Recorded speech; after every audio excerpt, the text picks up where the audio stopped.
YSR Congress party నేత అంబటి రాంబాబు జైల్లో ఎదుర్కొంటున్న ఆరోగ్య సమస్యలు ప్రస్తుతం రాజకీయంగా న్యాయపరంగా చర్చకు దారితీస్తున్నాయి.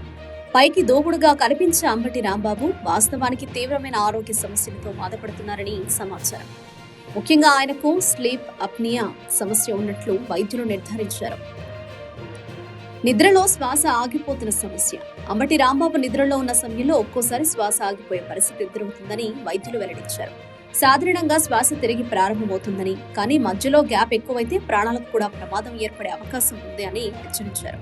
ఈ నేపథ్యంలో నిద్ర సమయంలో శ్వాస సజావుగా కొనసాగేందుకు స్లీప్ అప్నియా పరికరం తప్పనిసరిగా వాడాలని డాక్టర్లు సూచించినట్టు తెలుస్తోంది. ఈ పరికరాన్ని అంబటి రాంబాబు ఇప్పటికీ ఇంట్లోనూ వాడుతున్నారని, జైల్లో ఉన్నప్పుడు కూడా ఇదే సౌకర్యం అవసరమని ఆయన కోర్టు దృష్టికి తీసుకెళ్లారు. అంబటి రాంబాబు విన్నపాన్ని పరిశీలించిన న్యాయస్థానం కీలక నిర్ణయం తీసుకుంది.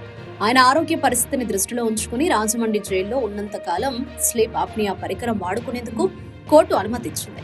ప్రస్తుతం ఆయన రిమాండ్ ఖైదీగా ఉన్న సమయంలో కూడా ఆ పరికరంతోనే నిద్రపోతున్నారని జైలు వర్గాలు వెల్లడిస్తున్నాయి. ఈ నిర్ణయం మానవతా కోణంలో కీలకంగా మారింది. ఖైదీల ఆరోగ్య హక్కులపై మరోసారి చర్చ మొదలయ్యేలా చేసింది. ఏదేమైనా అంబటి రాంబాబు ఆరోగ్య అంశం న్యాయస్థానం దృష్టిలోకి వెళ్లడం, కోర్టు సానుకూలంగా స్పందించడం ఈ వ్యవహారంలో కీలక మలుపుగా రాజకీయ వర్గాలు భావిస్తున్నాయి.